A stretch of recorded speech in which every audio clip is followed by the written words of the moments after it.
광화문 내거리의 활기찬 풍경 뒤로 우리는 지금껏 경험하지 못한 거대한 사회적 파동의 전조를 마주하고 있습니다. 먼 나라의 이야기로만 들리던 이슬람 사회와의 갈등이 과연 한반도라는 좁은 땅 위에서는 결코 일어날 수 없는 일일까요? 우리는 왜 유독 한국에서만 이슬람 문화가 비교적 조용한 파도를 일으키고 있는지 그 본질을 깊숙이 들여다봐야 합니다.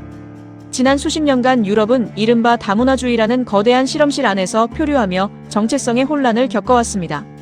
북아프리카와 터키 등지에서 유입된 수많은 이민자들은 유럽의 고도 경제 성장을 뒷받침하는 든든한 노동력이었습니다.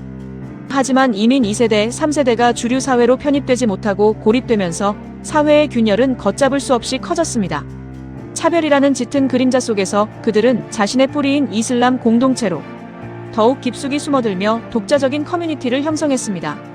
최근에는 내전과 빈곤을 피해 몰려든 난민들로 인해 유럽의 도심은 치안 불안이라는 새로운 공포와 마주하게 되었습니다.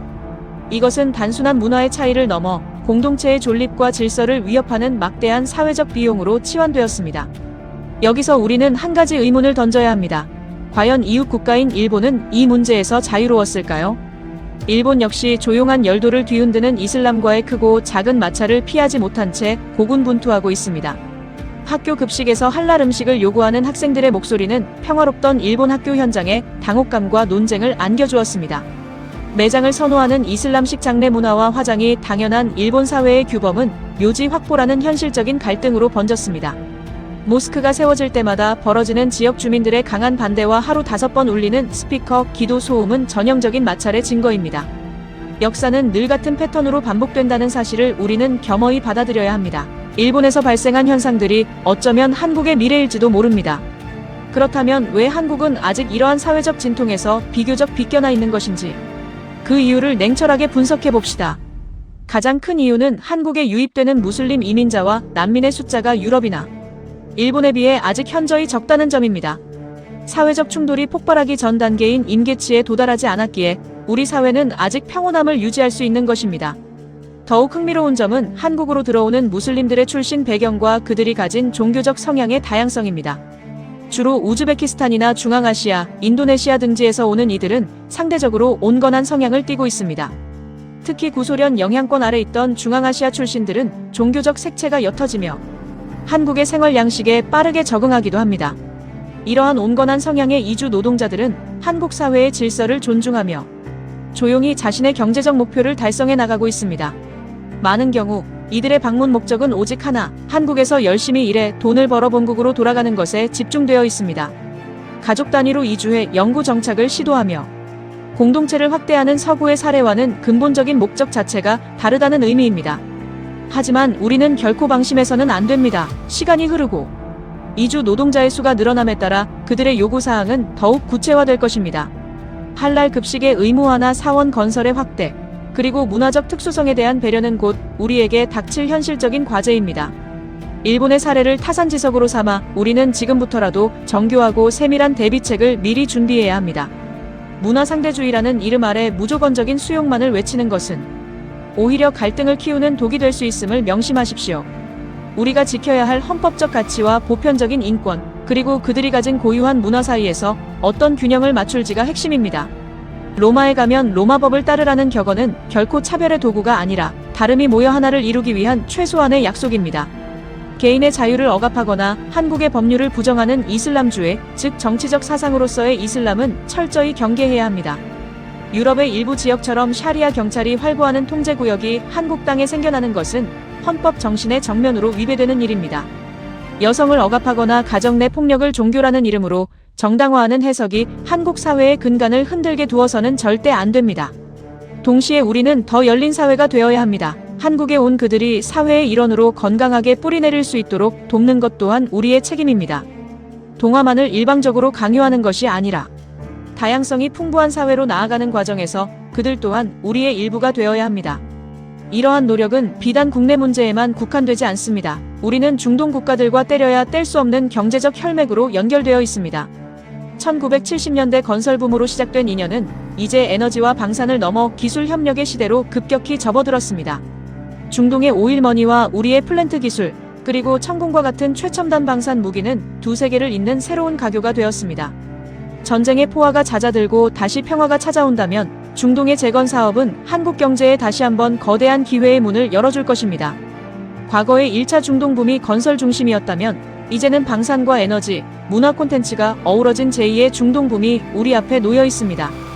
우리가 이슬람 문화를 편견 없이 바라보고 지혜롭게 공존하는 사회적 토대를 닦는다면 이는 경제적 외교적 협력에도 큰 힘이 됩니다. 결국 미래는 준비하는 자의 것입니다. 우리는 다가올 변화를 두려워하기보다 깊이 이해하고 정교하게 대응해야만 합니다.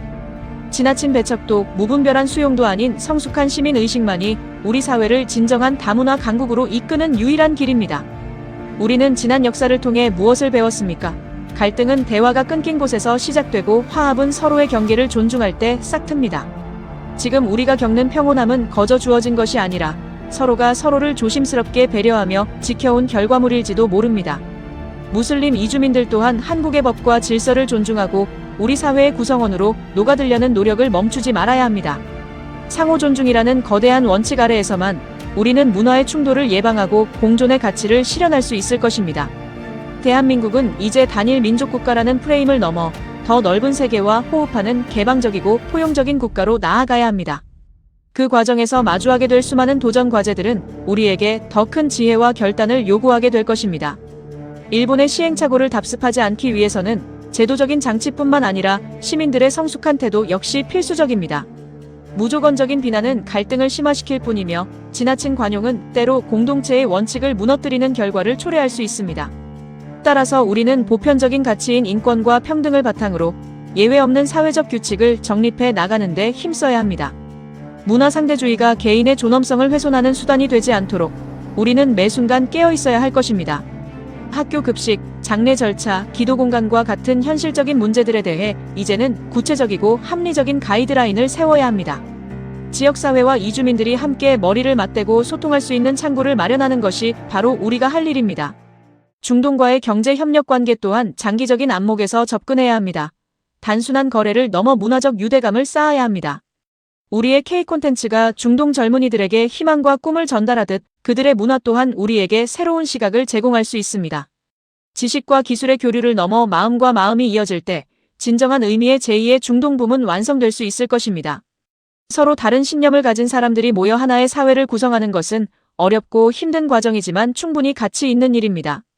한국 사회가 가진 그 유연함과 강인함이라면 우리는 분명 이 거대한 문화적 파도를 지혜롭게 넘어설 수 있을 것입니다. 준비되지 않은 미래는 위기이지만 철저히 대비한 미래는 우리에게 새로운 기회와 번영의 문을 열어줄 것입니다. 역사는 우리에게 묻고 있습니다. 당신들은 어떤 사회를 만들고 싶은가? 우리는 그 물음에 책임 있게 답해야 합니다. 이주민을 향한 따뜻한 시선과 원칙 있는 사회 시스템, 이 두 가지의 균형이 무엇보다 중요한 시점입니다. 우리의 노력이 훗날 다음 세대에게 평화롭고 번영된 대한민국을 물려주는 밑거름이 되기를 진심으로 바랍니다. 서로가 서로를 배려하는 작은 실천들이 모여 한국 사회는 더욱 성숙하고 풍요로운 다문화 사회로 거듭날 것입니다. 우리가 나누는 이 깊은 고민이 내일의 대한민국을 더욱 안전하고 희망찬 곳으로 만드는 첫걸음이 될 것입니다. 여러분의 생각은 어떠십니까? 한국은 이 거대한 문화적 파도를 성공적으로 헤쳐나갈 수 있을까요? 영상이 여러분의 생각에 깊은 울림이 되었다면 구독과 좋아요로 함께 해주시기 바랍니다. 오늘의 이야기가 대한민국이 나아갈 길을 밝히는 작은 등불이 되길 바라며 여기서 인사를 드립니다. 함께 고민하고 함께 나아가는 모든 과정이 우리 사회를 더욱 건강하게 만든다는 점을 기억해 주십시오. 다음 시간에는 더욱 깊이 있는 시선으로 여러분 곁을 찾아와 더 나은 미래를 향한 답을 함께 모색하겠습니다.